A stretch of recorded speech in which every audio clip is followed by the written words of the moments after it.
The scent came first, wild pine and damp earth after rainfall, then sound, low murmurs and distant howls that seemed to vibrate through the floorboards beneath me.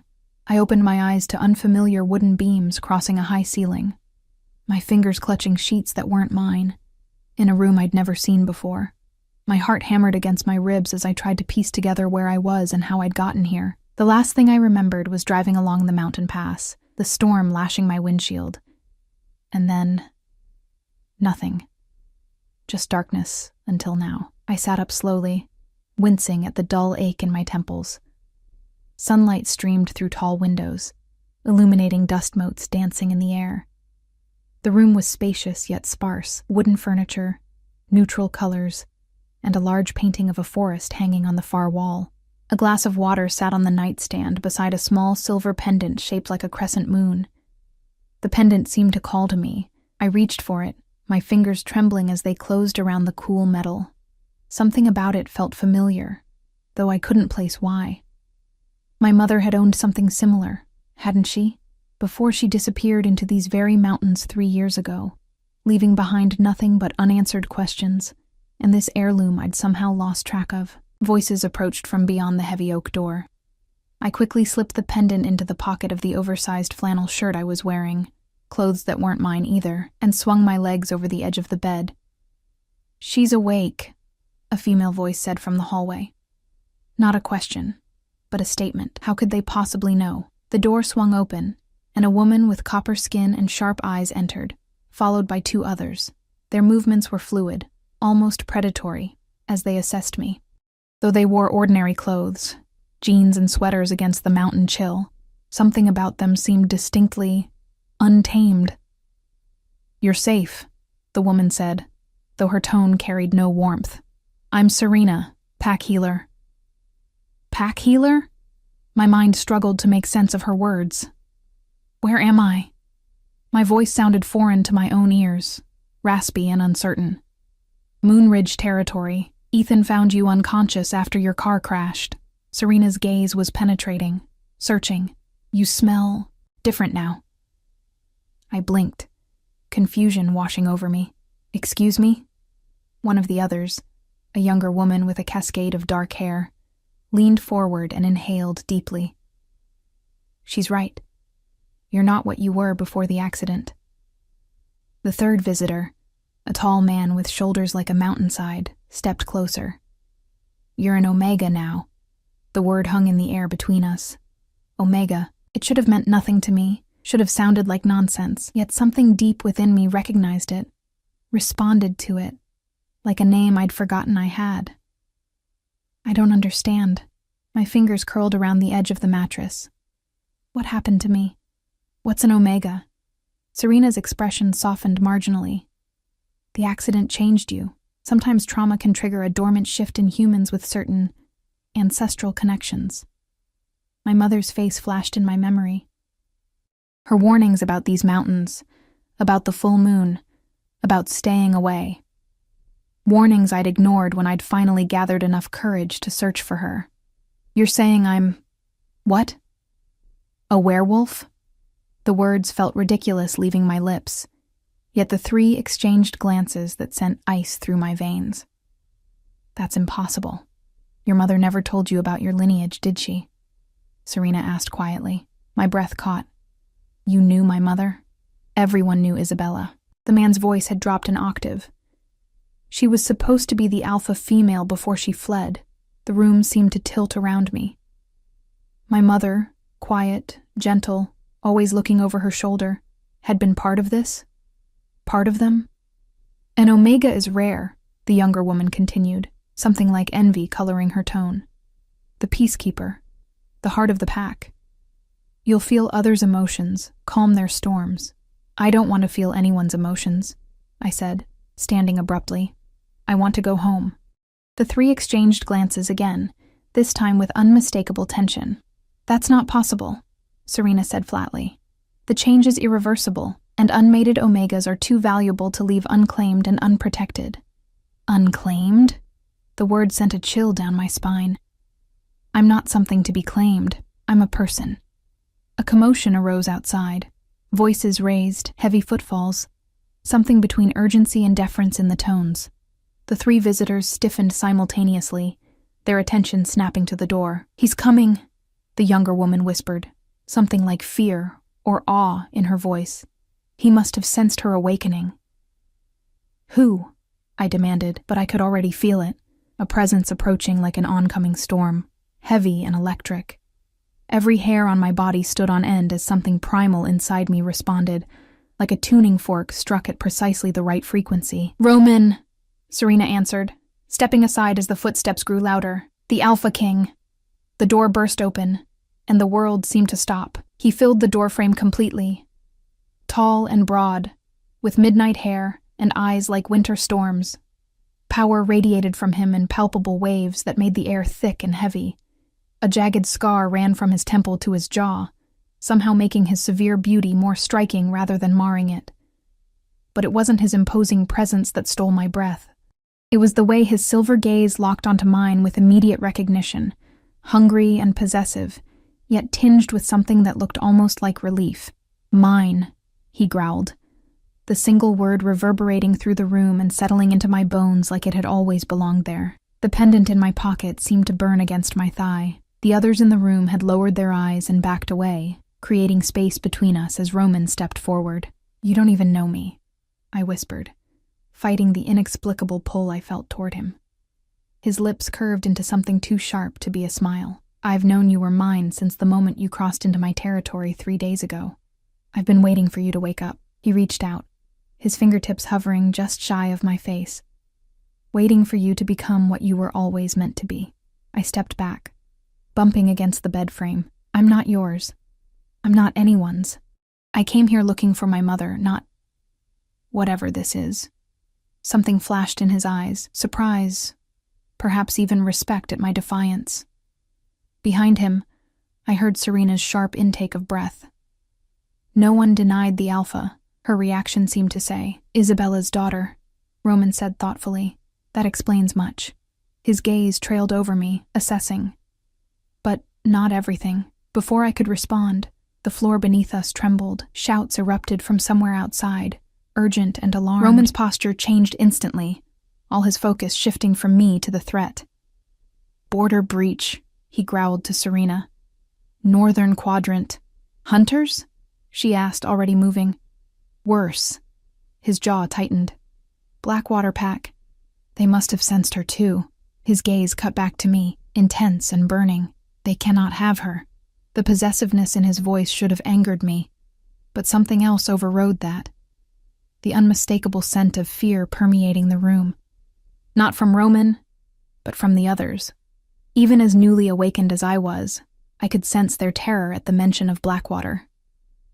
"What's happening?" I asked, my voice steadier than I felt. Roman's expression darkened. "War." He reached for me again, and this time, his warm fingers wrapped around my wrist, sending a shock of sensation up my arm. "And you've just become its most valuable prize." I wanted to pull away, to run, to reject everything about this impossible situation. But the pendant in my pocket seemed to pulse in time with my heartbeat, and some new instinct whispered that I'd been running my entire life. Maybe it was time to finally face what I'd been running from. As Roman pulled me toward the door, toward the sound of chaos unfolding, one certainty crystallized in my mind. Nothing would ever be the same again. I'd awoken as an Omega, in a world of wolves and predators, and somehow, the most dangerous of them all had already decided I belonged to him. What he didn't know was that I had spent a lifetime being underestimated. If I was truly my mother's daughter, this stranger who had apparently been powerful enough to walk away from an alpha, then perhaps I had more strength than any of them realized. I felt Roman's gaze on me as we moved through the doorway, his grip firm, but not painful. "Stay close to me," he commanded softly, and despite every rational thought screaming against it, I did. The corridor outside my room bustled with activity, people rushing past with purpose, some carrying weapons, others shifting before my eyes into forms that made my breath catch. Halfway human, halfway wolf, their bodies contorted in a transformation that should have been impossible, yet somehow seemed fluid and natural. Roman's hand remained firmly around my wrist as he guided me through the chaos, his body a shield between me and everyone else.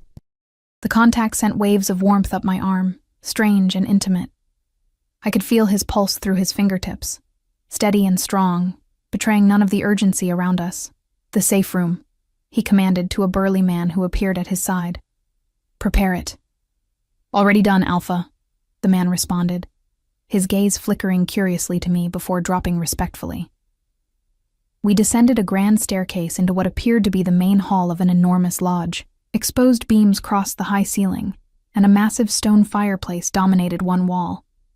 Through tall windows, I caught glimpses of forest and mountains beyond, and figures racing between the trees, some on 2 legs, others on 4. "What exactly is happening?" I asked, struggling to keep pace with Roman's long strides. "The Blackwater Pack has been our enemy for generations," he replied without slowing. "They want what isn't theirs. They always have. And that includes me now." The reality of my situation was still settling in, surreal and dreamlike. Roman stopped abruptly, turning to face me. People continued to move around us, but they gave us a wide berth, as if an invisible force field surrounded the Alpha. "An Omega hasn't been born into any pack for over 50 years, he said, his voice low. "You're not just rare, you're nearly mythical. Your presence strengthens the pack bonds, brings stability, peace." His eyes darkened. "For a pack like Blackwater, ruled by cruelty and fear, an Omega would be a weapon." "I'm not a weapon," I said firmly. "I'm not a prize. I'm lost," he finished for me, something gentler crossing his severe features. "Searching for your mother. I know." The mention of my mother refocused me. "You said everyone knew her. Is she—" A tremendous crash interrupted us as the massive front doors of the lodge burst open. A group of bloodied warriors staggered in, carrying an injured pack member between them. The scent of blood hit me like a physical force, and with it came waves of pain and fear that weren't my own. I gasped, doubling over as unfamiliar emotions flooded through me. Panic, agony, desperation. They washed over me in relentless waves. "Breathe," Roman commanded, his hand moving to the small of my back. "This is part of what it means to be an Omega. You feel their pain." "Make it stop," I whispered, fighting the urge to vomit. "You can help him." Serena appeared beside us, her earlier coolness replaced by urgent need. "Come." Before I could protest, she was guiding me toward the injured man they'd laid on a table. His chest rose and fell in shallow, labored breaths, blood soaking through his torn shirt from what looked like claw marks. Up close, his pain hit me even harder, making my vision swim. "Put your hands on him," Serena instructed. "Just focus on calm, on peace." "I don't know how to do this," I protested. "Your instincts do," Roman said from behind me, his presence solid and unwavering. Hesitantly, I placed my trembling hands on the man's shoulders. His skin burned beneath my touch, and his agony threatened to pull me under. But then something shifted. A connection opened between us, and I found myself sending calm through that connection, like cool water over flames. The man's breathing slowed, his features relaxing. The pain didn't disappear, but it receded enough that Serena could begin treating his wounds. "Thank you, Omega," he whispered, his eyes fluttering open to meet mine with reverence I didn't deserve. I pulled my hands away, stunned by what had happened. "I didn't do anything. I just—" "You eased his suffering," Roman said quietly. "That's the gift of an Omega, a gift I never asked for," I wanted to say. But the words died in my throat as I saw the gratitude in the injured man's eyes. "Alpha," a voice called from the doorway. A woman stood there, her clothes torn, blood streaking her face. "They're regrouping at the northern border. At least 30 of them." Roman's expression hardened again. "They brought their full strength. They must have been watching, waiting for her to turn. How could they know?" I asked. "A traitor," Serena said grimly, not looking up from her work. "Someone's been feeding them information." Roman's hand returned to my arm, guiding me away from the makeshift medical area. "You need to be somewhere secure. If Blackwater breaches our defenses—" "I want to help," I interrupted, surprised by my own words. He studied me, conflict evident in his expression. "The best way you can help is by staying safe." "That's not what my mother would have done, is it?" I challenged. The words were a shot in the dark, but from the way his jaw tightened, I knew I'd hit my mark. Isabella was born to this life, he countered. You've been an Omega for less than an hour, and already helped save that man's life, I pointed out. Newfound confidence rising within me, the silver pendant in my pocket seemed to grow warmer, almost pulsing against my thigh. Tell me about my mother, please. Roman's gaze flicked to the chaos around us, then back to me. Now isn't the time. It might be the only time, if those Blackwater wolves are as dangerous as everyone seems to think. I held his gaze, refusing to be intimidated despite the power radiating from him. Something like respect flickered across his face. Your mother was supposed to be my father's mate, he said finally. She was an alpha female, strong, fierce, beloved by the pack. But the night before their bonding ceremony, she disappeared. His voice hardened. Many believed she betrayed us, ran to Blackwater. Others thought hunters had taken her. She never mentioned any of this, I said, struggling to reconcile this image with the quiet, cautious woman who'd raised me. She was always afraid, always looking over her shoulder. With good reason, Roman replied. If either Blackwater or our pack had found her with a half-grown daughter who might inherit her powers. Another crash interrupted us, this one closer, followed by the sound of breaking glass and snarling. Roman pushed me behind him instantly, his body tensing as he faced the threat. 3 enormous wolves burst through a side entrance, their fur matted with blood, teeth bared.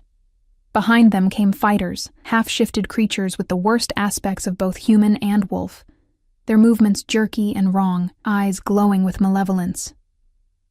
Blackwater, Roman growled, and before my eyes, his form rippled and changed. Where the Alpha King had stood moments before, a massive black wolf now crouched, his shoulders reaching my chest, silver eyes the only feature recognizable from his human form. He lunged forward, meeting the first attacker with a force that shook the floor beneath my feet. Around me, others were shifting too. Roman's pack members transforming to defend their home. The sounds of combat filled the air. Snarls, screams, the wet sound of teeth sinking into flesh. I backed against the wall, terror freezing me in place as I watched Roman fight. Despite being outnumbered, he moved with lethal precision, taking down one attacker after another. But even as I watched, more Blackwater wolves poured in through the broken entrance. Something sharp clawed at my senses. A bitter smell, acrid and chemical. The Blackwater wolves were different, I realized. Wrong, somehow. Their movements were too erratic, their eyes too wild. They're drugged! Serena appeared beside me, pressing a silver knife into my hand. Some concoction their alpha forces on them to make them stronger, more aggressive, but it burns them out eventually. Kills them. That's horrible, I whispered, clutching the knife awkwardly. That's Blackwater. Her expression was grim. If they take you, that's what they'll use your gifts for. To keep the drugged ones functional longer. To extend their suffering. The thought made bile rise in my throat. I clutched the pendant in my pocket with my free hand, drawing strength from its familiar contours. Across the room, Roman dispatched another attacker, but not before sharp claws raked across his flank, drawing blood. I felt his pain like a blow to my own body, making me gasp. Focus, Serena commanded. Use your connection to him. Support him. I don't know how, I said desperately. The same way you helped the injured fighter. Reach for him with your mind. It sounded impossible, but I closed my eyes, trying to find that same thread of connection I'd felt earlier. For several heartbeats, there was nothing. Then, suddenly, I felt him. A presence so powerful it nearly overwhelmed me. Roman's consciousness burned like a bonfire, fierce and protective, fueled by rage and something else. Something tied to me. I sensed strength through that connection, trying to soothe his pain without dampening his fighting spirit. His silver eyes found mine across the chaotic room, widening slightly in surprise. I felt his acknowledgement, his gratitude, and beneath it, a possessiveness that should have frightened me but somehow didn't. A snarl from my right broke my concentration. A Blackwater wolf had spotted me. his muzzle curling back to reveal blood-stained fangs as he charged. I raised the silver knife, knowing it would do little against such a creature. But before he reached me, another form intercepted him, a sleek gray wolf that moved like quicksilver, taking the attacker down with precise ferocity. When the gray wolf turned, her eyes met mine with familiar intensity. Serena, I realized, recognizing something in her gaze that transcended her wolf form. She positioned herself protectively before me as two more attackers approached. I raised the knife again, determined not to be helpless, even as fear threatened to paralyze me. Then the pendant in my pocket grew searingly hot. I pulled it out reflexively, gasping as it glowed silver blue in my palm. The approaching wolves faltered, backing away from the light with whimpers of fear. "The Moonstone," I heard someone whisper. "She bears the Moonstone." The fighting around us slowed, attention turning to the glowing pendant in my hand. Roman broke away from his opponent, returning to my side in a few powerful bounds. Even in wolf form, his presence next to me felt right somehow, aligned. A massive gray wolf with a scarred face pushed to the front of the remaining Blackwater attackers, his eyes fixed on the pendant, then on me, hatred and covetousness mingling in his gaze. "Vain," Serena hissed, having shifted back to human form, unmindful of her nakedness. "Blackwater's alpha." The scarred wolf snarled, then, in a fluid motion, shifted to his human form, a man with the same scarred face, his body corded with lean muscle, eyes cold and calculating. "The prodigal daughter returns," he said, his voice surprisingly soft for such a dangerous predator. "With Isabella's Moonstone, no less." "How convenient." Roman growled beside me, his massive body tense to attack. "Easy, Roman." Vane smiled, revealing teeth that remained oddly sharp even in human form. "I'm simply here to welcome the Omega home. After all," his gaze slid back to me, "she belongs with her mother's chosen pack." The pendant pulsed in my hand as a terrible suspicion dawned. "Where is my mother?" I demanded, stepping forward despite Roman's warning growl. Vane's smile widened. "Come to Blackwater territory, and I'll reunite you." He gestured to his remaining fighters, who began backing toward the exit. 3 days, little Omega. Then I'll come for you again, unless you come to me first." With that, he shifted back to wolf form and retreated with his pack, leaving destruction and wounded fighters in their wake. Roman shifted back to human form beside me, unmindful of his nakedness as he turned to face me, his expression thunderous. "You will not go to him. If he has my mother, he's lying." Roman cut me off. "Isabella would never join Blackwater. Never." But I could see the doubt in his eyes. The old wound. He couldn't be certain, and neither could I. The pendant continued to glow in my palm, casting eerie blue light across Roman's features. He reached out slowly, his fingers hovering above it without touching. "The Moonstone was lost when she left," he said quietly. "It's been missing for 20 years. How did you get it?" I closed my fingers around the pendant, feeling its warmth. "It's been in my jewelry box for as long as I can remember. I never knew what it was." I met his gaze steadily. "What exactly is it?" Roman's expression was unreadable as he studied me. "The Alpha's mate's symbol of authority. The heart of the pack." His eyes darkened. "And further proof that you were always meant to be mine." Night fell over the Moonridge territory, bringing with it a tense quiet that felt more dangerous than the chaos of the attack. The wounded had been treated, the dead honored, the destruction catalogued with grim efficiency. Through it all, I remained at the center of attention, pack members approaching to introduce themselves with reverence in their eyes, their emotions washing over me in waves I was still learning to navigate. Roman had reluctantly left my side to coordinate patrols and defenses, though I felt his awareness of me like a tether between us, stretching but never breaking. In his absence, Serena had taken responsibility for me, leading me through the lodge that served as the pack's central gathering place. "You need to eat," she said, guiding me toward a large dining hall where tables were being filled with food brought by pack members. "The change burns through energy, and you've been using your gifts." I followed her numbly, the events of the day catching up with me. My body ached with exhaustion, yet my mind raced with questions. The Moonstone pendant now hung around my neck, its glow having faded to a subtle shimmer that only appeared when touched directly. How can I be this thing, this Omega, when I never even knew werewolves existed until today? I asked as Serena filled a plate for me. Shouldn't there have been signs? Serena's expression softened slightly. There probably were. Heightened senses, unusual empathy, dreams of running beneath the moon. She studied my face. Your mother would have recognized them and likely tried to suppress them. There are herbs, rituals, ways to delay the change. I thought back to the bitter tea my mother had insisted I drink each month during the full moon, claiming it helped with women's troubles. The protective charms she'd hung in our windows. The boundaries she'd set about where I could and couldn't go. She was trying to protect me from this life, I murmured. Or trying to keep you from your destiny, Serena countered, her tone neutral. Eat. We can debate Isabella's motivations later. I picked at the food without tasting it, watching the pack members around us.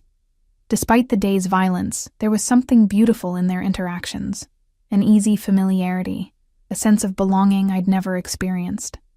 Children ran between tables. Elders were treated with deference. Couples touched each other with casual intimacy. The moonstone, I said, touching the pendant through my borrowed shirt. Roman said it's the alpha mate symbol. But if my mother had it? Isabella was to be alpha female, the king's mate, Serena confirmed. When she fled, she took the moonstone with her. Some believed it was why she left, to steal its power. And what do you believe? I asked, watching her carefully. Serena's eyes met mine, measuring. I believe there are always more sides to a story than the ones we're told. I believe Isabella made her choices for reasons that made sense to her. She paused. And I believe the moonstone returning with her daughter is no coincidence. Before I could press further, a hush fell over the dining hall. I felt his presence before I saw him. Roman entering the space with that same commanding aura that seemed to alter the very air around him. He'd cleaned up since the battle, his dark hair still damp, dressed now in a simple black Henley jeans that did nothing to diminish his imposing presence. His eyes found me immediately, relief flashing briefly across his features, before his expression resumed its usual guarded intensity. He made his way directly to our table, pack members nodding respectfully as he passed. The borders are secured, he said without preamble, taking the seat beside me. Blackwater has withdrawn to their territory for now. For now, I echoed. But Vane said 3 days. Vane says many things, Roman replied, his jaw tightening. Few of them true. And my mother? Was that a lie too? Roman's silver eyes studied me intently. I've sent scouts to gather intelligence. If Isabella is with Blackwater, willingly or otherwise, we'll find out. It wasn't the reassurance I wanted, but it was honest. I appreciated that he hadn't offered empty promises. You should rest, he continued, reaching for a piece of bread from my plate with casual intimacy that sent a strange flutter through my stomach. Tomorrow I'll show you our territory. Explain more about what it means to be part of this pack. I haven't agreed to be part of anything, I reminded him, his lips curved slightly. Yet you wear the moonstone. I touched the pendant defensively. It was my mother's. And now it's yours, he countered. By blood and by right. Before I could argue further, a commotion arose near the hall's entrance. A young wolf burst in, his expression urgent as he sought Roman. Alpha, we found something, someone, at the eastern border. Roman was on his feet instantly. Who? The messenger's eyes darted to me, then back to Roman. A woman. Human, we thought at first, but she bears your father's mark. The room went deadly silent. I felt the shock ripple through the gathered pack members, their emotions hitting me in a dizzying wave. Hope, disbelief, suspicion, fear, all focused on the messenger's words. Where? Roman's voice was dangerously soft. The healing quarters. Serena's apprentices are with her now. Roman turned to me, conflict evident in his expression. Stay here, he commanded, then more gently. Please. But I was already standing. If it's her, if it's my mother, I'm coming with you. For a moment I thought he would refuse, would exert his alpha authority to make me stay behind. Instead, he gave a curt nod, extending his hand to me. I took it, ignoring the whispers that followed us as we left the dining hall. We moved quickly through the lodge, the young messenger leading the way to a separate wing I hadn't seen before. The air here smelled of herbs and medicine, of pain and healing. Roman's hand tightened around mine as we approached a closed door where 2 guards stood at attention. "Alpha," they acknowledged, stepping aside. Roman paused, turning to face me. His expression had lost some of its hardness, revealing something almost vulnerable beneath. "Whatever we find in there, whoever she is, remember that you aren't alone anymore." His thumb brushed across my knuckles in a surprisingly tender gesture. "You have me now. You have the pack." Mao. The intensity in his eyes made it difficult to breathe. I nodded, unable to form words around the lump in my throat.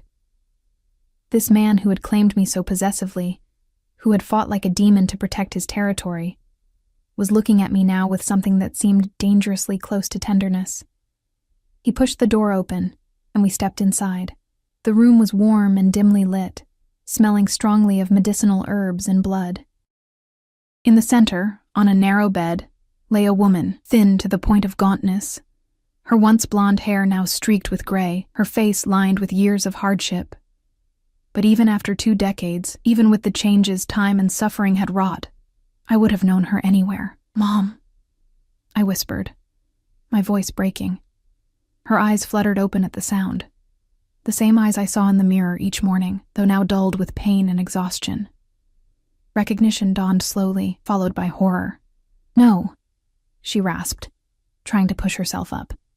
"No, you can't be here. You have to run." I rushed to her side, taking her frail hand in mine. "Mom, it's okay. You're safe now. We're both safe." But she was shaking her head frantically, her gaze moving past me to Roman.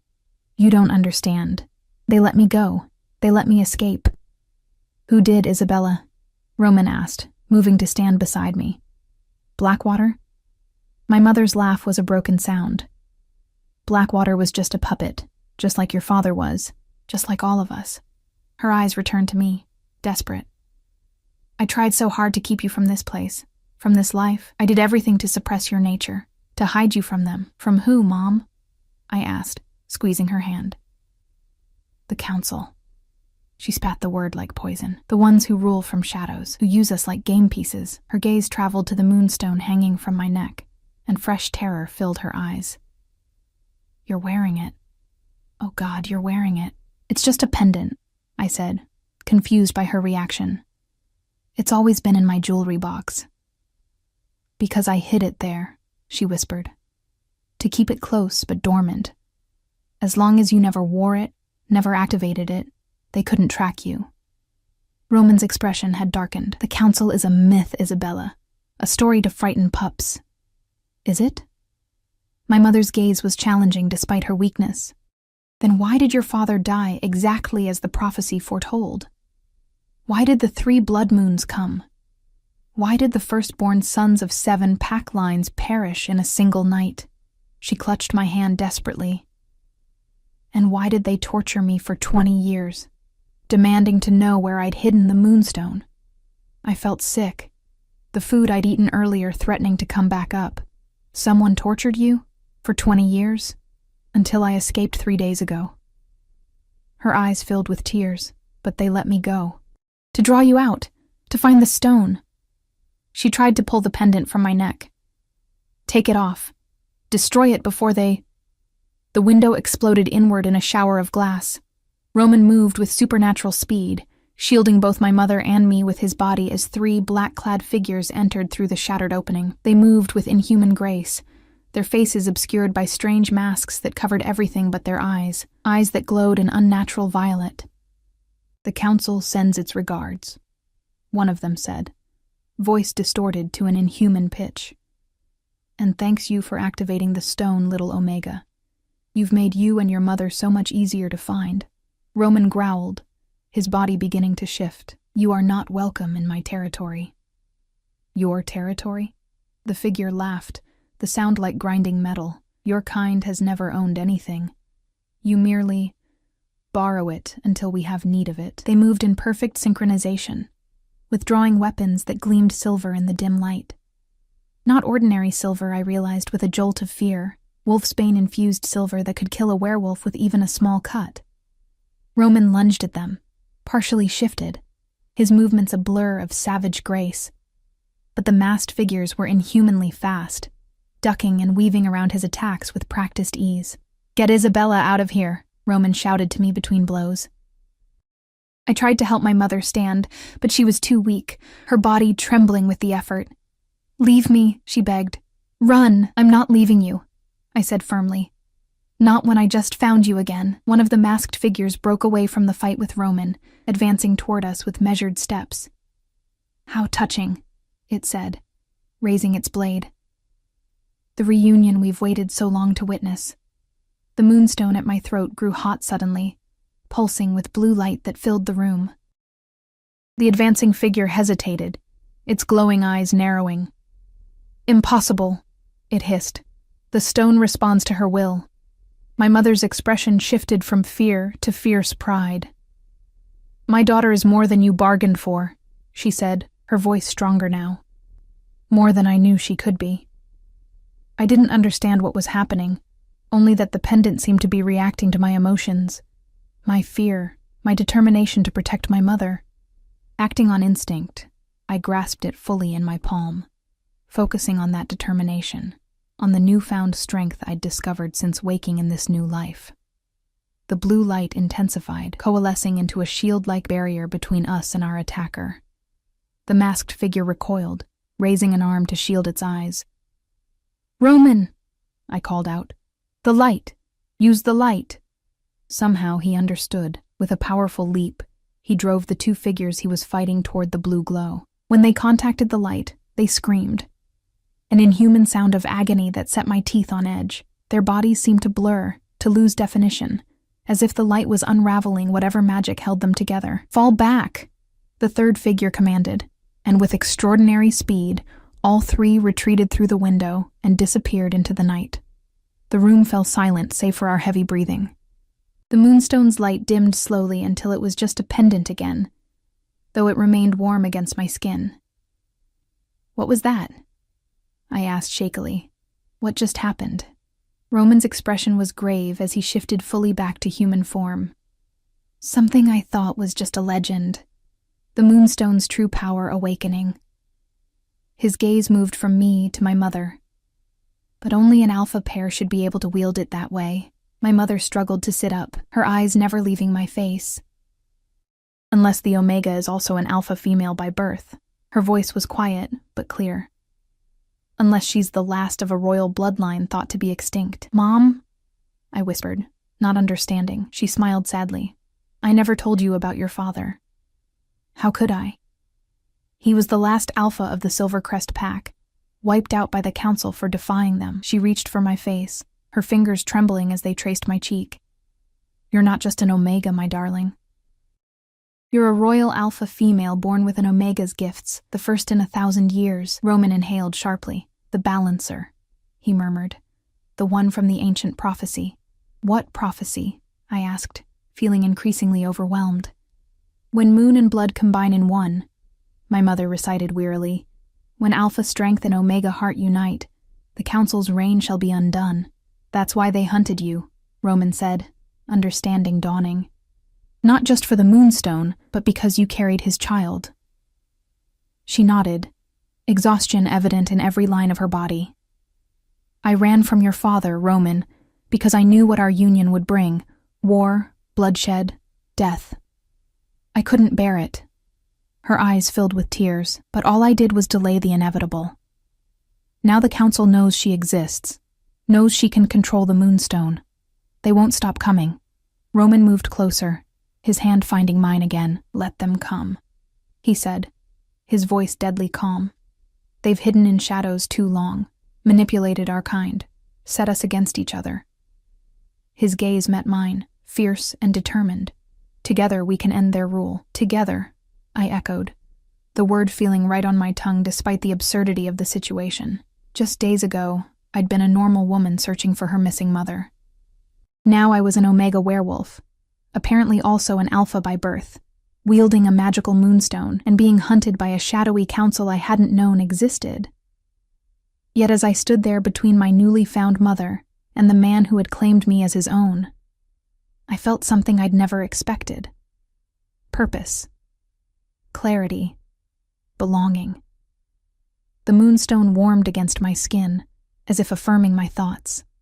"They'll come again," my mother warned. "Stronger next time, with greater numbers. And we'll be ready," Roman said, his thumb tracing circles on my hand. "The packs will unite under a true alpha pair." "You're assuming I agree to be your mate," I pointed out, though the challenge in my voice was undermined by the way my body instinctively leaned toward his. His lips curved into that almost smile again. "I'm assuming nothing. I'm hoping." His voice dropped lower, meant for my ears alone, claiming you as mine was instinct. "Earning your choice will be my privilege." The sincerity in his words caught me off guard, warming something deep within me. This fierce, powerful alpha was offering me choice, something I suspected didn't come naturally to his kind. My mother's hand tightened around mine. "Dawn comes soon," she said, her eyes beginning to droop with exhaustion. "With it, decisions." Roman nodded, stepping back. "Rest, Isabella. You're home now, under my protection." He looked at me. "Both of you."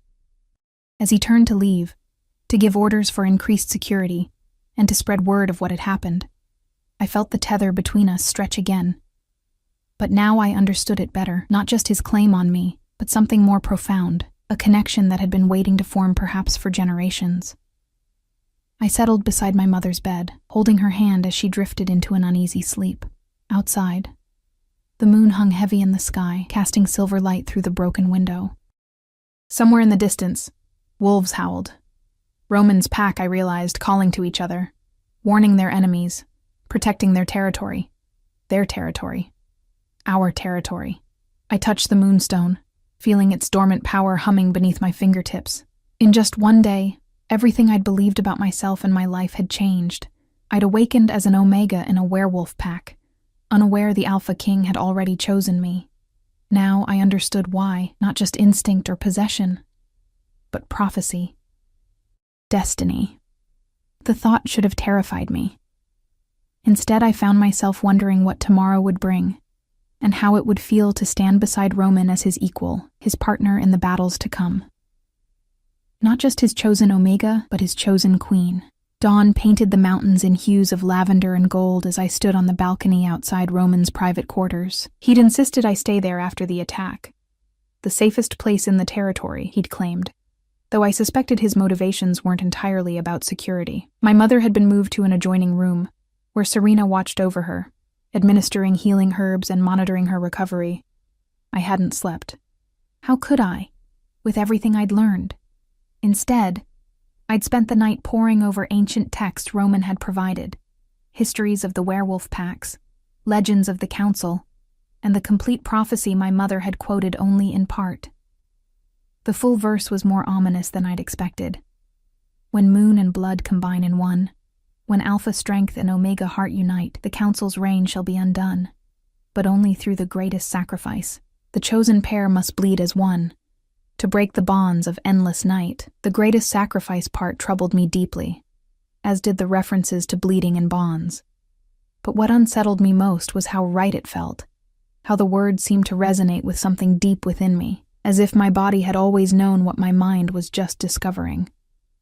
"You should be resting," Roman's deep voice came from behind me. I turned to find him watching me from the doorway, his powerful frame silhouetted against the warm light of his quarters. Despite having offered me his bed, he'd spent the night elsewhere, a gesture of respect that had surprised me. "So should you," I countered. "You fought harder than anyone yesterday." He moved to join me at the railing, his shoulder nearly touching mine. "Alpha healing. My wounds are already gone." I glanced at him sideways. In the soft morning light, his severe features seemed less harsh, almost vulnerable. The scar that ran along his jawline caught the sunlight, and I found myself wondering how he'd gotten it, and why it hadn't healed with his alpha abilities. "I read the prophecy," I said. "The full version." Roman nodded, his eyes on the forest spread below us. "I thought you might." The greatest sacrifice, I quoted. That doesn't sound promising. His lips curved slightly. Prophecies are rarely straightforward. What seems like sacrifice might be something else entirely. Like what? Like surrender, he said quietly. Like letting go of what we think we know, what we think we want, to embrace something greater. I studied his profile. This man who had claimed me so possessively just yesterday, yet now spoke of surrender. Is that what you're doing? Surrendering?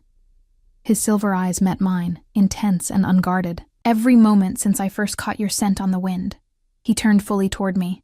I was raised to believe an alpha never bows, never yields, never shows weakness. Yet here I am, hoping for the favor of an omega, who challenges every command, who questions every tradition. Is that a complaint? I asked, raising an eyebrow. An admission, he corrected, his voice dropping lower. That you've brought me to my knees without even trying. The confession stole my breath. This powerful alpha, admitting weakness. For me. The moonstone warmed against my skin, responding to the surge of emotion his words evoked. I don't know how to be what everyone needs me to be, I admitted. An omega, an alpha female, some prophesied savior. I was just a regular woman 3 days ago. No, Roman shook his head. You were never just anything. You were always extraordinary. You just didn't know why. His certainty was both flattering and overwhelming. Before I could respond, a soft knock came at the door. Serena entered, her expression grave. Isabella is awake, she announced, and she has more to tell. We followed her to my mother's room, where I found her sitting up in bed, still frail but more alert than the previous night. Her eyes brightened when she saw me, then turned wary as Roman entered behind me. You look so much like him, she said softly, studying my face. Your father. The same determined chin, the same way of tilting your head when you're thinking. I sat beside her, taking her hand. Tell me about him. Please. She smiled sadly. Adrian was magnificent. The alpha of Silvercrest, the most ancient of all werewolf bloodlines. They were smaller than Moonridge or Blackwater, but respected by all for their wisdom, their connection to the old ways. Her eyes grew distant with memory. I was sent to form an alliance with them through mating with their alpha. Your grandfather, Roman's father, arranged it all. But you fell in love, I guessed. Deeply, she confirmed, and when I discovered I was pregnant, Adrian was overjoyed. Her expression darkened. That's when the council struck. They'd been watching, waiting. The Silvercrest pack had long opposed the council's manipulation of werewolf bloodlines. A child of Silvercrest and Moonridge royal blood, one that might inherit both alpha strength and omega gifts, was their greatest fear. Why? Roman asked, his brow furrowed. Why fear such a union? Because the council aren't werewolves, my mother replied. They're something older, something that feeds on our magic, our vitality. They've been manipulating the packs for centuries, keeping us divided, weakened, fighting amongst ourselves while they harvest our energy through artifacts like the Moonstone. I touched the pendant reflexively. This thing drains power from the pack? When controlled by the council, yes. But in the hands of its rightful owner, an alpha pair of pure royal lineage, it amplifies power instead. Creates bonds that even the council cannot break. Roman moved closer, his presence warm beside me. That's why they orchestrated the feud between Moonridge and Blackwater, why they eliminated the Silvercrest pack. My mother nodded. They couldn't risk a union that might produce a child capable of wielding the Moonstone against them. Her eyes filled with tears as she looked at me. I fled when they attacked. Adrian sacrificed himself so we could escape. I took the Moonstone, knowing they would track me through it, so I kept it dormant, hidden. She squeezed my hand. I did everything to suppress your werewolf nature, hoping you might live a normal human life, safe from their notice. But I found my way back anyway, I said softly. Blood calls to blood, Roman murmured. The territory knows its rightful queen. The weight of his words settled over me.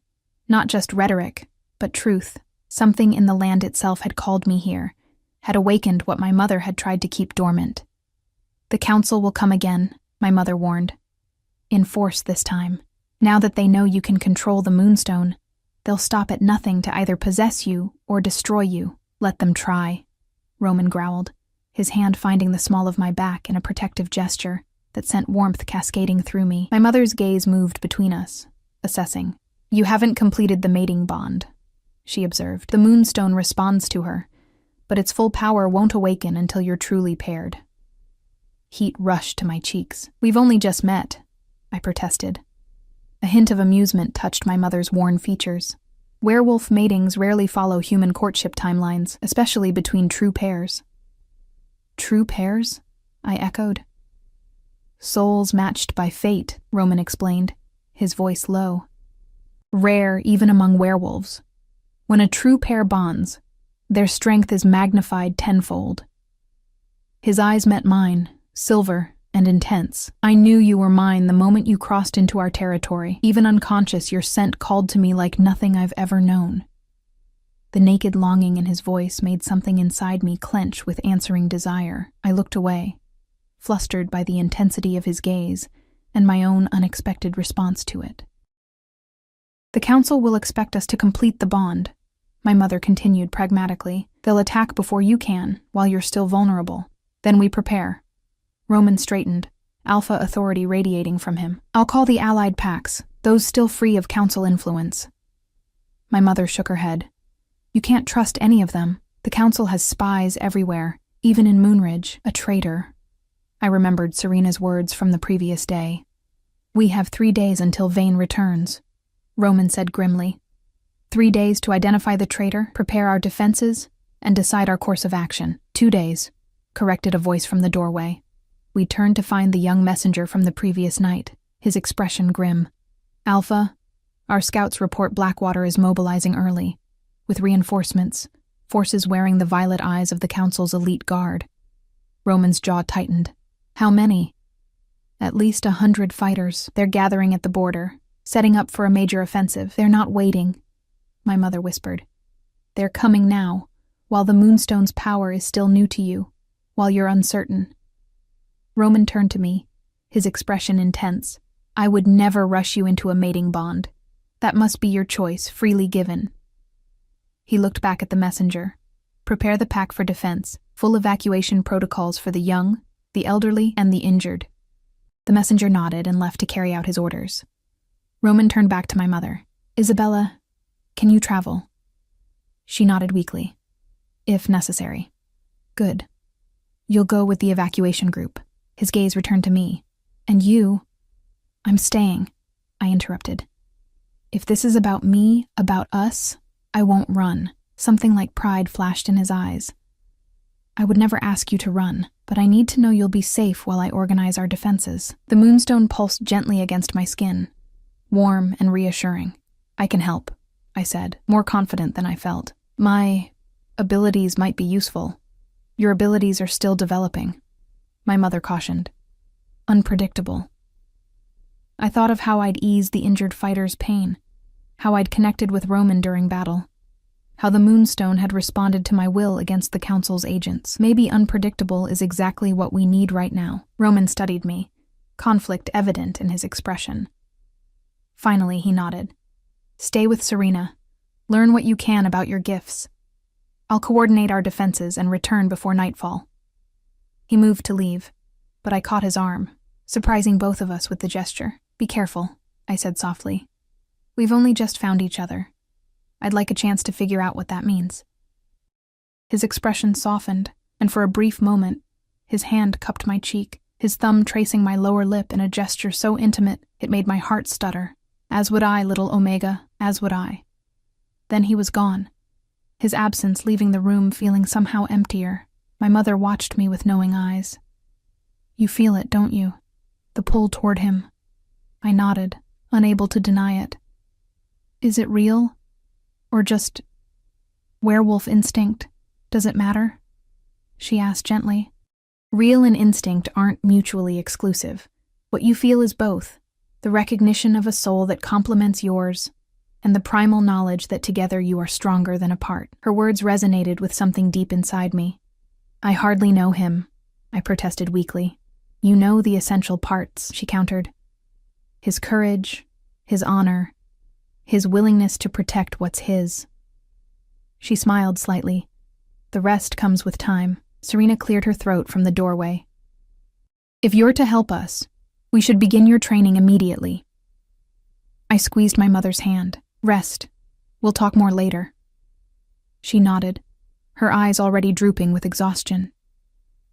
Be careful who you trust, she murmured as I stood to leave. The traitor will be someone close to Roman, someone with access to pack information. With that troubling warning echoing in my mind, I followed Serena through the lodge. Pack members rushed about in organized chaos, preparing for the coming battle. Some nodded respectfully as we passed. Others watched with curious eyes, but all moved with purpose and determination. Serena led me to a small circular room deep within the lodge, its walls lined with herbs and crystals, a skylight in the domed ceiling allowing sunlight to pool on the wooden floor. This is the heart room, she explained, where Omegas traditionally trained and worked. I stepped into the center of the sunlight, feeling its warmth seep into my skin. What exactly am I supposed to do? First, understand the extent of your gifts. Serena moved around me, adjusting the curtains to let in more light. An Omega's primary ability is emotional influence, soothing pain, calming rage, strengthening courage. But combined with alpha blood, she shook her head in wonder. The possibilities are untested. The moonstone responded to me, I said, touching the pendant, created some kind of shield, protection magic. Serena nodded. Ancient and powerful, but I suspect there's more. She guided me through exercises. First simple meditation, then more complex tasks focused on extending my awareness beyond my physical body. Hours passed as I struggled to grasp what she was teaching, frustration mounting as I failed more often than succeeded. You're fighting your instincts, Serena observed, her patience apparently inexhaustible. Stop thinking like a human, feel like a wolf. I don't know how, I admitted, running a hand through my hair. Yes, you do, her voice softened. When you helped that injured fighter, when you connected with Roman during battle, you weren't thinking then. You were feeling. I closed my eyes, trying to recapture that state, the openness, the certainty, the connection that had flowed through me in those moments. The pendant warmed against my skin, encouraging. Good, Serena murmured. Now, reach outward, find the pack bonds. They're like threads connecting every member to the alpha, and through him, to each other. I focused, extending my awareness beyond the room. At first, there was nothing. Then, slowly, I began to sense them, filaments of emotion and connection radiating outward like a vast, complex web. At the center was Roman, his presence a burning star of power and purpose. I can feel them, I whispered, amazed. All of them. Now follow one thread, Serena instructed. Anyone in particular? Without hesitation, my awareness followed the strongest connection. The tether binding me to Roman. I found him immediately, felt his determination, his focus, his underlying concern for the pack, for me. He was in the forest, organizing defenses, issuing commands. Then I sensed something else, someone watching him from the shadows, their presence clouded with deception and malice. Someone's there, I gasped, my eyes flying open. Someone's watching Roman, someone who means him harm. Serena's expression sharpened. The traitor? I think so. I couldn't see who it was, just feel their intent. Can you find that thread again? Follow it back to its source? I closed my eyes once more, seeking the malevolent presence I'd sensed. The pack bonds spread before me again. But now something was different. A thread that seemed darker than the others, tainted. I followed it cautiously, tracing it back through the web. As I drew closer to its source, a chill swept through me. The presence at the end of that thread was familiar. Someone close to us, someone I'd met since awakening in this new life. My eyes snapped open as realization hit. It's... The door burst open, cutting off my words. A young pack member stood there, breathless and wide-eyed. They're coming! Blackwater has crossed the border, Serena cursed, moving swiftly to the window. They're early. Roman expected another day at least to prepare. They must have sensed what we were doing, I said, the moonstone growing hot against my skin. Felt me learning to use my abilities. Serena turned to me, decision in her eyes. We need to get you to Roman, now. We hurried from the heart room, following the sounds of commotion through the lodge. Pack members rushed about, some shifting to wolf form as they headed for the exits, others gathering weapons or ushering the vulnerable toward the evacuation routes. This way, Serena urged, leading me toward a side entrance. We'll circle through the eastern woods. It's longer but safer than the direct route. As we stepped outside, the scents and sounds of the forest hit me with new intensity. My enhanced senses picked up far more than I was accustomed to. The musty odor of deer that had passed through hours ago, the distant rushing of a stream, the subtle shift in the wind carrying the acrid smell of approaching enemies. They're close, I whispered. Serena nodded grimly. Stay near me. If we encounter hostiles, I'll hold them off while you run. Find Roman at all costs. We moved swiftly through the trees, Serena setting a punishing pace. I followed as best I could, surprised by how my body seemed to know what to do, moving with a grace and surety I'd never possessed before.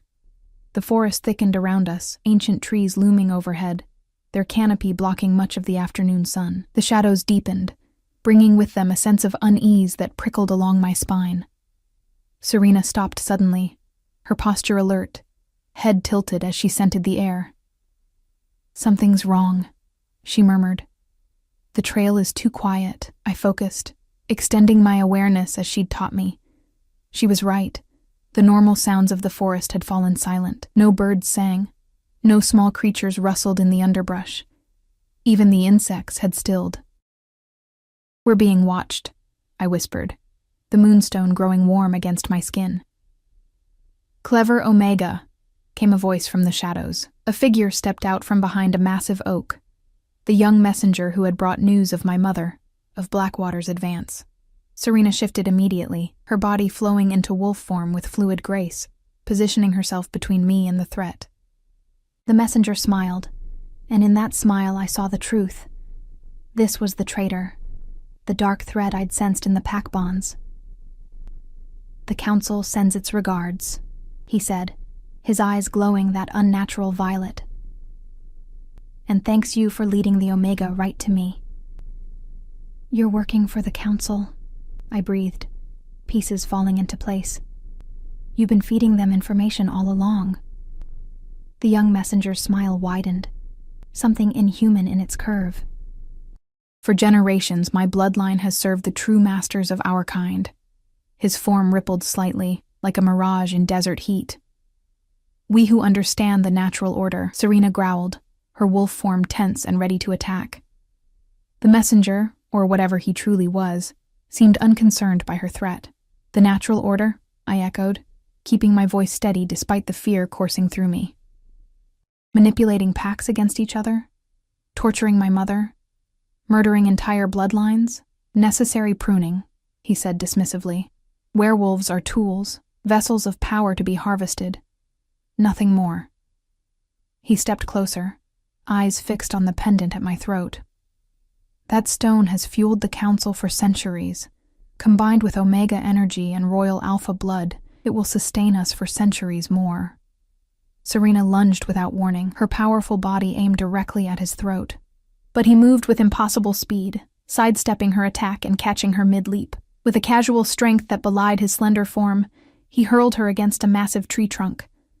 The impact shook the forest, leaves raining down as Serena crumpled at its base, unmoving. "Serena," I cried, starting toward her. "She lives," the messenger said coldly. "For now. The council prefers you come willingly, but they will accept damaged goods if necessary." He extended a hand. "Come with me, and your friends will be spared further pain." I backed away, clutching the moonstone. "You're lying. The council means to drain me. Use me." "Use, yes. Drain." He tilted his head, considering. "Eventually. But not before you've served your purpose." "Which is?" "To lure every remaining royal bloodline into one place, of course." His violet eyes gleamed. "When Roman falls into our trap, When the last Alpha Kings and Queens come to stand with him against Blackwater, the Council will eliminate every potential threat in a single stroke. Horror washed over me. This whole conflict, Blackwater, my awakening, it's all been orchestrated? The Council has planned this for decades, he said with chilling pride.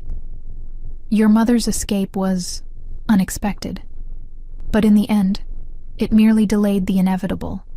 Blood calls to blood, after all. You were bound to find your way here eventually. The pendant burned against my skin, responding to my mounting anger. This creature and his masters had manipulated my entire life, had tortured my mother, had destroyed my father's pack, and now they planned to eliminate Roman and anyone else who might stand against them. I thought of Roman, his fierce protectiveness, his unexpected gentleness, the way he'd looked at me like I was something precious, rather than something to be used. Something deep within me hardened with resolve.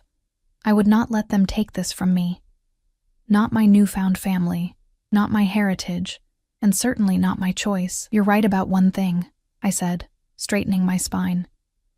Blood does call to blood, and with that, I wrapped my hand around the moonstone and called for Roman with every fiber of my being, sending my fear, my determination, and my location surging along the tether that connected us. The pendant flared with brilliant blue light, momentarily blinding my captor. His cry of surprise was cut short as a massive black shape crashed through the underbrush, slamming into him with devastating force. Roman in wolf form was more terrifying than I'd imagined, larger than any natural wolf. His midnight fur bristling with power, silver eyes blazing with rage. The messenger recovered quickly, his form shifting in ways that defied natural law, not to wolf, but to something else. Something with too many joints and violet eyes that multiplied across a face that stretched and contorted. The Council's disguise fell away, revealing the creature beneath, ancient, powerful, and utterly inhuman. Roman attacked again, his massive jaws seeking vulnerable points, but the creature's flesh seemed to flow and reform, wounds closing almost as quickly as they were inflicted. It laughed, the sound grating against my senses. "Foolish Alpha," it taunted. "We've consumed thousands of your kind. What makes you think you're different?" It struck with blinding speed, catching Roman mid-lunge and slamming him to the ground. Claws that hadn't been visible moments before raked across his flank, drawing blood that steamed in the cool forest air. I felt his pain as if it were my own, the connection between us vibrating with it. But beneath the pain was something else: determination, protective fury, and a desperate need to keep me safe even at the cost of his own life. In that moment, I understood what my mother had meant. True pairs. Souls matched by fate. This fierce, powerful Alpha was fighting to his last breath for me. Not because I was Omega, not because of prophecy or power, but because something in him recognized something in me. As it always had, always would. The moonstone pulsed against my palm, and I knew what I had to do. "Roman," I called, my voice steadier than I'd expected. "Trust me." His silver eyes found mine even as he struggled beneath the council creature's grip. In that gaze I saw complete trust, absolute faith. I closed my eyes, focusing on the tether between us, on the pendant's warmth, on the ancient power that had been dormant in my blood until 3 days ago. Following instinct older than conscious thought, I opened myself fully to that power, embracing both my Omega nature and the Alpha heritage that was my birthright. The moonstone's blue light engulfed me, spreading outward in pulsing waves. I felt Roman's presence intensify, his energy merging with mine across the bond that had been forming since the moment we'd met. Not complete. We hadn't performed the mating ritual, but strong enough. Strong enough for this. "Blood calls to blood," I whispered, and let the power flow through me, through the stone, through our connection. The light solidified around Roman, lifting him from beneath the creature's grasp. His wounds closed before my eyes, his strength visibly returning. The creature shrieked, recoiling from the blue radiance. "Impossible," it hissed. "The stone cannot be controlled without a completed bond." "You understand so little," I said, the words coming from somewhere beyond conscious thought. "True power comes not from control, but from choice." From surrender. I met Roman's gaze across the clearing. From trust, freely given. Roman's wolf form seemed to absorb the light, his silver eyes glowing with the same blue luminescence as the moonstone. When he moved again, it was with impossible speed and power, his jaws closing around the creature's throat before it could react. This time, when his teeth tore through its flesh, the wounds didn't close. The creature thrashed and screamed, its form destabilizing as Roman's moonstone-enhanced strength overcame whatever dark magic sustained it. With a final, terrible shriek, it collapsed into itself, its body dissolving into a viscous fluid that seeped into the forest floor, leaving only a violet residue that steamed and then evaporated in the dappled sunlight. Silence fell over the clearing. Roman shifted back to human form, his naked body streaked with blood, both his and the creature's. He crossed to me in 3 long strides, his hands cupping my face with such tenderness it made my heart ache. "You called to me," he said, wonder in his voice. "I heard you, felt you. The moonstone. Not just the stone." His thumb traced my cheekbone. "You. I felt you." The intensity in his gaze made it difficult to breathe. Before I could respond, a soft whine reminded us we weren't alone. Serena was stirring, her wolf form struggling to stand. Roman moved to her side, helping her rise. "Easy," he murmured. "You took a hard hit." She shifted back to human form, wincing as she touched her ribs. "The messenger was a council agent," I finished. "He's gone now. But there will be others. Many others," came a new voice. We turned to find my mother at the edge of the clearing, leaning heavily on a staff but standing under her own power. The council never sends just one. "Mom," I moved to her side, supporting her. "You should be resting, preparing to evacuate." "I felt the moonstone activate," she said, her gaze moving between Roman and me. "Felt what you did." "The evacuation can wait," she looked at Roman. "Blackwater has breached the southern perimeter, with council forces backing them." Roman's expression hardened. "How many?" "Too many for a direct confrontation," she said grimly. "But I know another way." She drew herself up straighter, some of her old strength returning to her bearing. "There are tunnels beneath the old Silvercrest territory that connect to Moonridge. Ancient pathways only the royal bloodline knows about. Tunnels that would allow us to outflank them," Roman said, understanding immediately. My mother nodded. "If we can get the pack there in time." Roman turned to me, decision in his eyes. "We need to complete the bond," he said directly. "Now. With the full power of a true alpha pair and the moonstone, we might have a chance." My heart stuttered. "The mating bond? Here? Now?" "Not the physical mating," he clarified, though heat flared in his gaze at the thought. "The ritual bond, the sharing of blood and intent." His hand found mine, warm and strong. "If you're willing." I looked at my mother, at Serena, both watching with solemn eyes. This was my choice, perhaps the first real choice I'd had since waking in this new life. Not fate or prophecy or manipulation, but a decision only I could make. I thought of the prophecy's warning about the greatest sacrifice, about bleeding as one. Was this what it meant? Not death, but the willing surrender of my old life, my old identity, to embrace something larger. The moonstone warmed against my skin, neither urging nor discouraging. Waiting. Just as Roman was waiting, his eyes intent on mine, but making no move to pressure me. "Yes," I said finally, certainty flowing through me. "I'm willing." Relief and joy flashed across his face, quickly replaced by solemn purpose. He turned to my mother. "Isabella, as the elder of both bloodlines, will you witness and bless?" She straightened, years seeming to fall away as she stepped forward.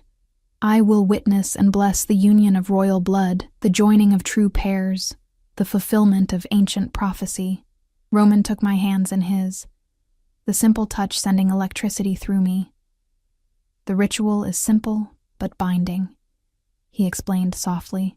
"We share blood, we share intent, we share the moonstone's power. Once done, it cannot be undone."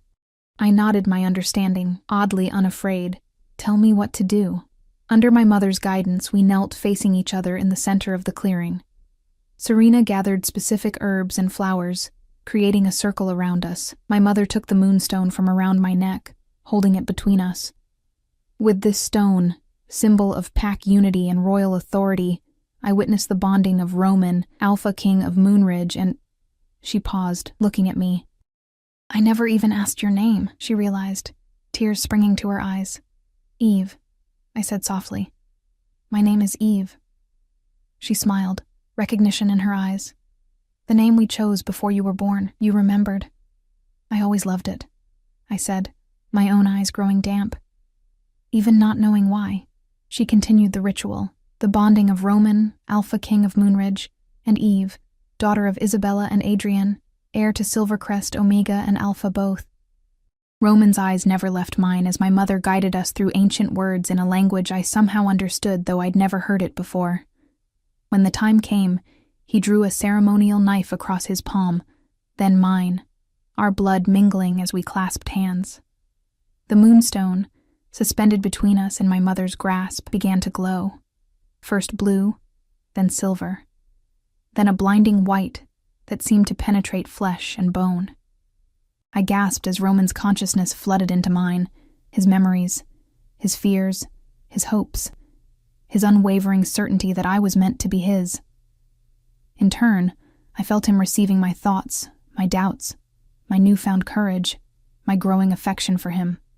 I see you, his voice whispered in my mind. I know you. And I choose you, freely and completely. I see you, I answered silently. I know you. And I choose you, freely and completely.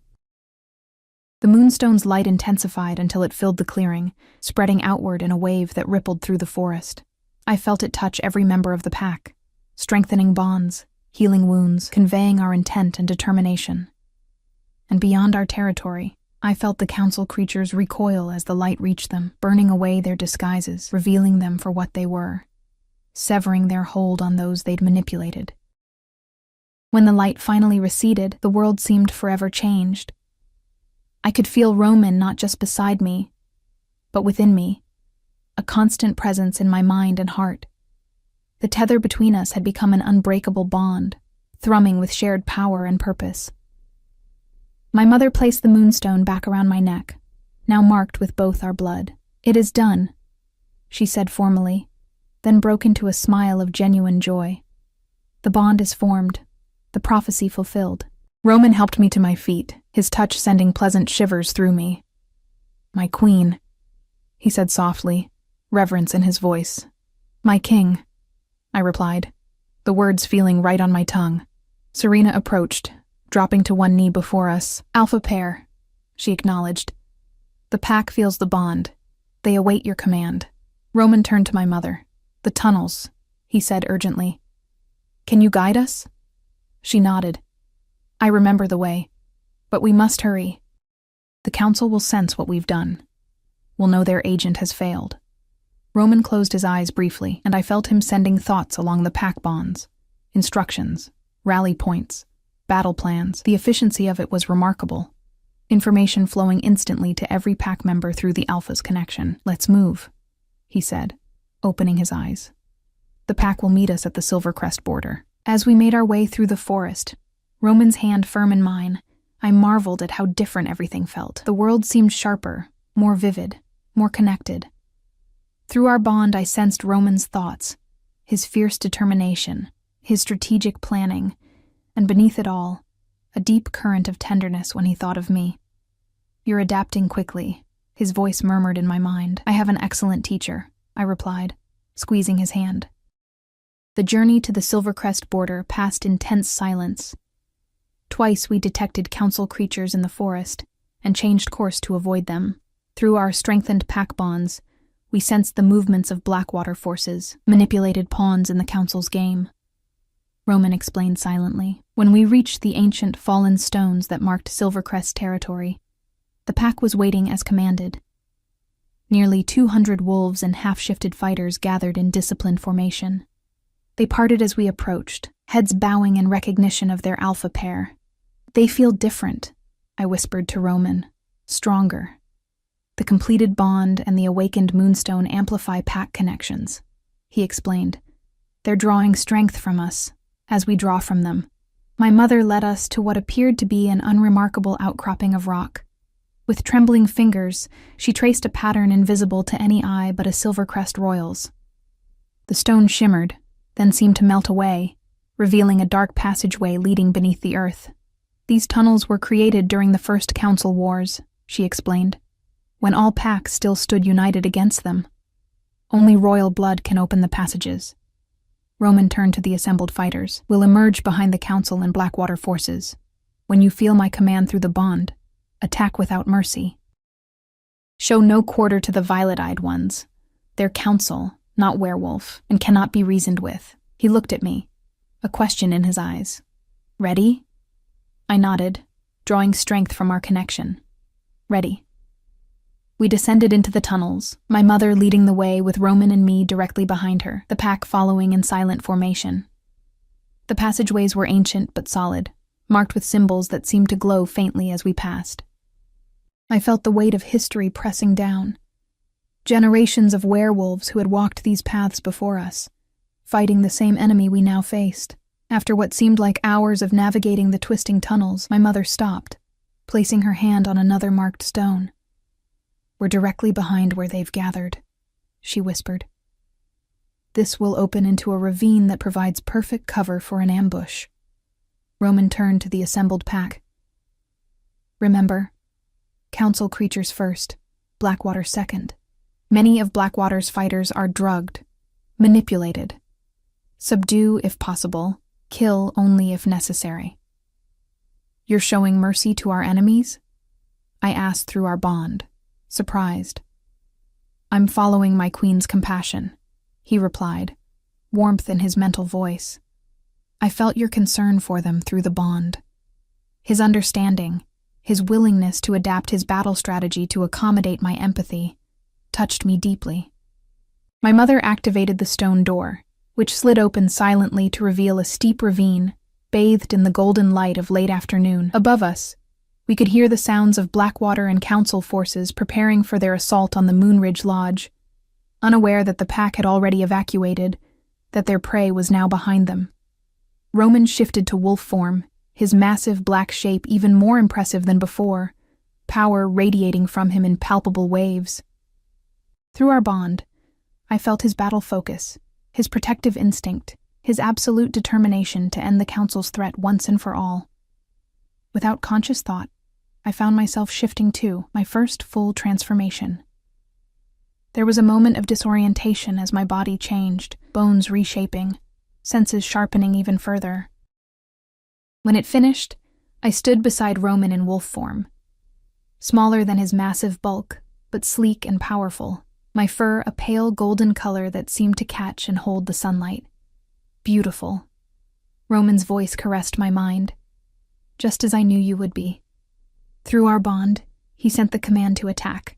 As one, the pack surged forward, a coordinated wave of fur and fang and focused fury. We crested the ravine to find the enemy forces completely unprepared. Council creatures disguised as werewolves commanding a mixed force of Blackwater wolves and violet-eyed guards. In the center stood Vane, Blackwater's alpha, his expression shifting from confidence to shock as he beheld our emergence from what should have been an impossible direction.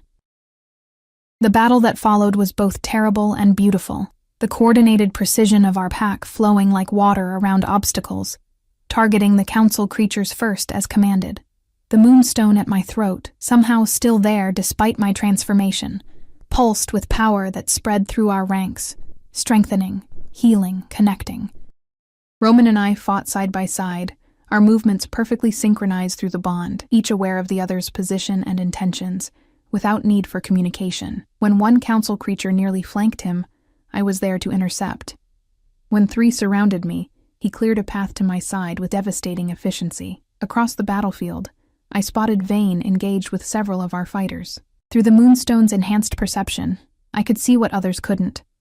The subtle violet glow at the base of his skull, the sign of Council control.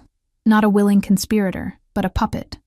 His aggression artificially inflamed by Council manipulation. Roman, I sent through our bond. Vane is being controlled, like the others.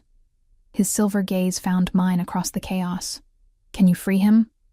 I didn't know if I could, but I had to try. Fighting my way toward Blackwater's alpha, I called on the Moonstone's power, channeling it through my Omega abilities. Not to soothe or calm, but to cleanse, to sever the parasitic connection I could now perceive. When I reached him, Vane snarled and lunged for my throat. I dodged, then pressed my muzzle directly to the violet glow at the base of his skull. The Moonstone flared, its light burning through fur and flesh to reach the Council's control mechanism beneath. Vane howled, not in rage but in agony, then relief as the Council's hold shattered. He collapsed, his body convulsing briefly before growing still. For a terrible moment, I feared I'd killed him. Then his eyes opened, clear of the drug-induced frenzy that had driven him before. "Thank you," his voice whispered in my mind, weak but lucid. Around us, the battle was turning decisively in our favor. With each council creature that fell, more Blackwater wolves were freed from control, many turning immediately to help us against their former masters. The pack bonds extended, encompassing these new allies in a network of mutual support and shared purpose. At the center of the battlefield, Roman confronted what appeared to be the Council's leader, a creature whose disguise had partly melted away, revealing iridescent scales beneath the approximation of human flesh. They circled each other, both bloodied, both dangerous. I fought my way to Roman's side, arriving just as the Council leader launched a final, desperate attack. Together, Roman and I met the charge, the Moonstone's power flowing through both of us, magnified by our completed bond. Our combined strength tore through the creature's defenses, through the ancient magic that had sustained it for centuries. As it died, its true form revealed itself momentarily, something so alien and wrong that my mind could barely process the sight, before it collapsed into the same viscous fluid as its agent had in the forest. Silence fell across the battlefield as the remaining council creatures, sensing their leader's death, fled into the gathering dusk. The Blackwater wolves stood uncertain, free of control, but wary of their former enemies. Roman shifted back to human form, and I followed his lead, the transformation easier this time. He stood tall and proud, bloodied but unbroken, reaching for my hand. "Blackwater wolves," he called, his alpha voice carrying across the field. "For generations, the Council has set our packs against each other, has poisoned your minds and bodies with their drugs and control. Today, that ends." Vane approached cautiously, having also returned to human form. The years of drug-induced rage had taken their toll.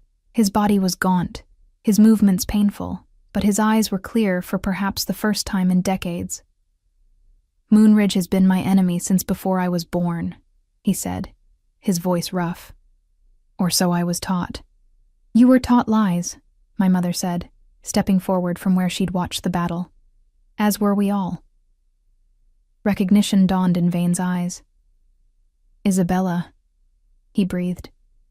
"You live." She inclined her head. "No thanks to the Council who tortured me for 20 years, who turned your pack into their personal army." Vane turned back to Roman and me, studying us with new understanding. "The prophecy," he said softly. "The alpha pair who would break the Council's bonds. The beginning of their end," Roman confirmed. "But much remains to be done. Other packs to free, other Council strongholds to destroy." "Blackwater stands with you," Vane declared, dropping to one knee before us. "If you will have us." Roman looked at me, deferring to my judgment in a way that made my heart swell. Through our bond, I felt his willingness to accept this peace, tempered with caution born of generations of enmity. "Rise," I said to Vane, my voice steady with newfound authority. "There has been enough kneeling, enough submission. From this day forward, all packs stand as equals against our true enemy." A cheer rose from the assembled wolves, Moonridge and Blackwater together, their voices unified in a howl that echoed through the mountains. As night fell fully, we made our way back to the Moonridge Lodge, a procession of former enemies now united in common purpose. The injured were tended, the dead honored, the future discussed in councils that lasted until dawn. Through it all, Roman remained by my side, our bond a constant comfort and source of strength.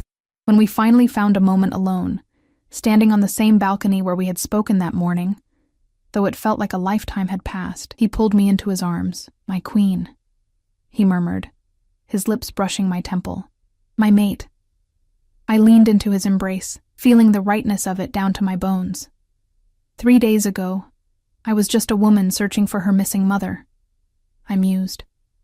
Now I'm an Omega werewolf, alpha queen, and bondmate to the most powerful alpha in the region. His chuckle rumbled pleasantly against my body. "Disappointed?" "Overwhelmed," I admitted. "But not disappointed." I tilted my face up to his. "I woke up as an Omega in your pack, unaware you'd already chosen me. But in the end, I chose you too." "You did," he agreed, his eyes darkening with emotion. "The most precious gift I've ever received." As his lips found mine in our first true kiss, the moonstone pulsed gently between us. No longer a symbol of control and manipulation, but of unity and shared strength. The prophecy had been fulfilled, the sacrifice made, not of life, but of my former self, surrendered willingly to become something more. Through our bond, I felt Roman's love washing over me. Patient and fierce, protective and freeing, everything I hadn't known I needed until I found it. And beneath the tumult of new emotions and responsibilities, I felt something I'd searched for my entire life. Home. Not a place, but a connection. Not fate, but choice. Roman's arms tightened around me as he deepened the kiss, and through our bond, I sent him my answering certainty. I had awakened as an Omega in his pack, but I would remain as his queen by choice, by love, by the bonds we had forged together. And no council, no enemy, no force on earth would ever tear us apart.